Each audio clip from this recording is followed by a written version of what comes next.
let's get back into this. Hello again. It's Chris. I'm still on my adult homeschooling trajectory that I'm creating for myself using ChatGPT. So thanks again for hanging out another week. And this week I have been reading the book Atomic Habits. It's by James Clear. This week's study was like chapters 1 through 3. And the whole thing that I was supposed to be looking at was systems over motivation. And the focus that I really needed to have when I'm creating content this week was the fact that motivation fails most people. And I kind of want to tell you a little bit story about how this week has gone about, because it's New Year's. You know, we are on the 10th of January, and I have had enough people come into the shop over the last week and a half where we've just been talking about, what are your New Year's goals? What do you want to do this year? What are your resolutions? And, a lot of people don't actually do resolutions that come into my shop. Most of them are in this position where they say, I don't need a day to change. If I want to make a change, I'll just make a change, which it might be true. But then there's other people that have the most common response for men in a barbershop that I've experienced. This is the year I'm going to take fitness seriously. And it's interesting because I've had at least a dozen guys say, oh no, I'm going to get back in running, or I'm going to get back into the gym. That's what I'm going to do this year. And it inevitably leads to a conversation where they ask about my routine and their goals. And they ask me what I do. And I say, I wake up every morning at 5:30 and I go spend an hour out in the gym, which is my garage. And I do that 6 days a week, and then I take Sundays to rest. How do you do it 6 days a week? I just do it. It's just part of my routine, and it's nothing about, wanting to do it. It's usually the days that I don't want to do it that I force myself to do it because it's part of my routine now. But I started really looking back at this aspect of my daily habit forming and kind of looked at it with the lens that James Clear puts in. And how do you create a change in your identity as opposed to a change in your goals? Because goals, I want to get right here. And then once you get right here, what's the next thing, So if you change your identity around something, your habits will follow that. And once your habits follow, you just naturally become the person that you want to become. Now, having been homeschooled, I was not really focused ever on physical education. It's one of those things that my parents basically said, if you go to the pool, you'll be fine. And I splashed around. I didn't really swim laps. I didn't take it as fitness as much as I took it as fun. And I never really had an understanding that, the older you get, the harder it's going to be to get into this. And as you're older, your body is going to wither away all of the muscle that you had gained. So you really kind of need to start working on that from an early age. So in my mid-30s, I was a twig. I literally was just a stick frame. And following a divorce, I had gotten into a deep depression. I wasn't eating, I wasn't sleeping properly. I think I was maybe 135 on a normal day. And because of this, it just was always a challenge for me to get into. Now, my wife, she has had some chronic back and hip issues for the vast majority of our relationship. She had lower back surgery when we first started dating, and it's been something that's flared up from time to time. But there was a day, I think I was sometime around when I was 34, where she took a fall, and I went to help her. And I just physically did not have the strength to help her up.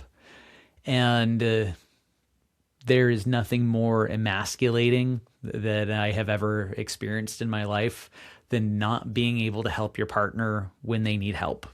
And I had a very, very real conversation with myself and said, this is going to get harder, and it's going to get way worse.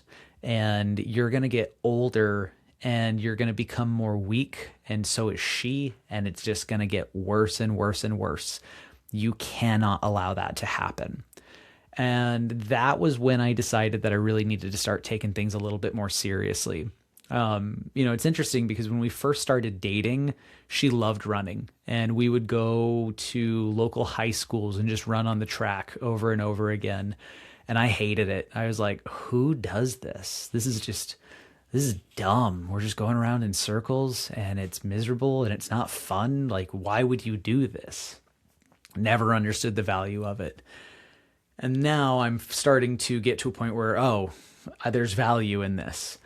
So during COVID, we bought indoor exercise bikes and we set them up in the living room and we were playing a game that I called The Cycling Dead. The whole idea was we would watch episodes of The Walking Dead and we would keep a normal pace. And then anytime zombies were on screen, we would just have to go and go and go and go.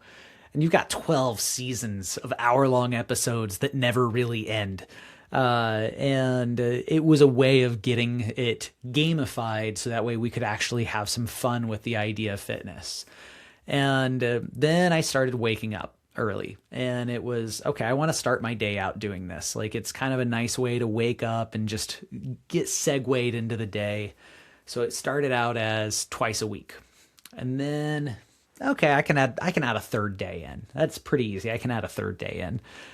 Okay, I don't necessarily want to add a fourth day, but I've got the Apple Watch. I've got the Fitness Plus. They've got programs that I can try out.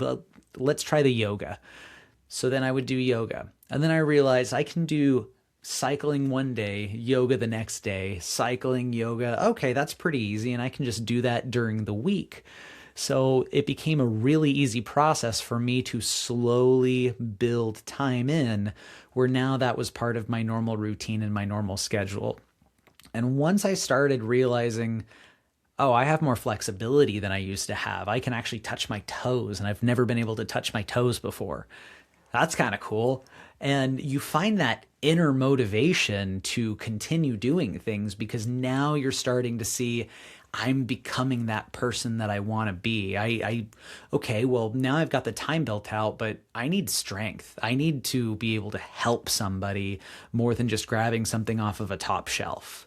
So I started adding strength training in, and I had Bowflex dial weights. So I started out on the weakest capability that I had, which was everything that I had. But then it became a mix of yoga, Pilates, strength training, core training. I eventually got some boxing gloves and started boxing in my backyard. I started getting a bow staff and doing Aikido exercises. And now, 5 years later, I have a routine and I have a normal daily habit. I wake up at 5:30.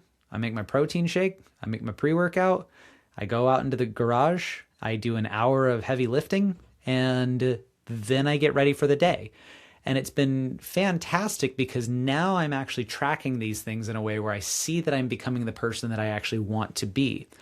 And this is not to be braggadocious, because I can be better than who I was yesterday. And that's all that I'm trying to be, is better than who I was yesterday. I'm not trying to be better than you, and I'm not trying to be better than anyone else other than my past version of myself.